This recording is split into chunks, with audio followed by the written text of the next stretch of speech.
Chapter 43. Against vain and worldly knowledge. My son, let not the fair and subtle sayings of men move thee, for the kingdom of God is not in word, but in power. 1 Corinthians 4 verse 20. Give ear to my words, for they kindle the heart and enlighten the mind.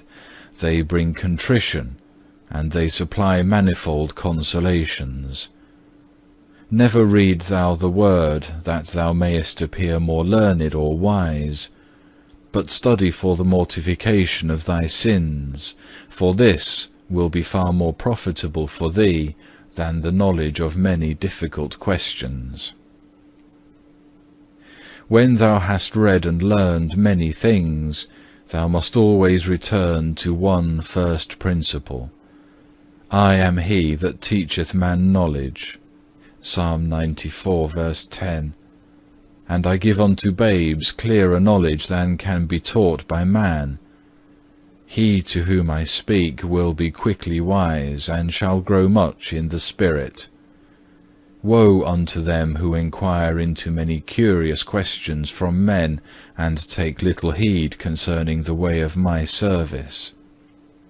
The time will come when Christ will appear, the Master of masters, the Lord of the angels, to hear the lessons of all, that is, to examine the consciences of each one. And then will he search Jerusalem with candles. Zephaniah 1 verse 12, and the hidden things of darkness. 1 Corinthians 4 verse 5. And the hidden things of darkness shall be made manifest, and the arguings of tongues shall be silent. I am he who in an instant lift up the humble spirit, to learn more reasonings of the eternal truth, than if a man had studied 10 years in the schools. I teach without noise of words, without confusion of opinions, without striving after honour, without clash of arguments.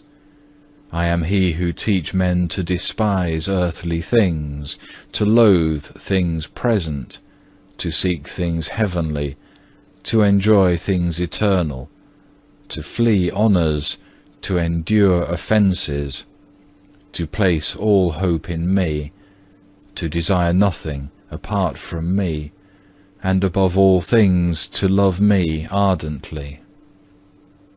For there was one who by loving me from the bottom of his heart learned divine things and spake things that were wonderful.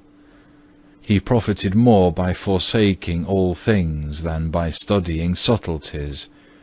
But to some I speak common things, to others special. To some I appear gently in signs and figures, and again to some I reveal mysteries in much light.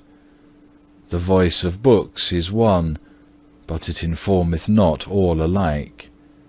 Because I inwardly am the teacher of truth, the searcher of the heart, the discerner of all thoughts, the mover of actions, distributing to each man as I judge meet.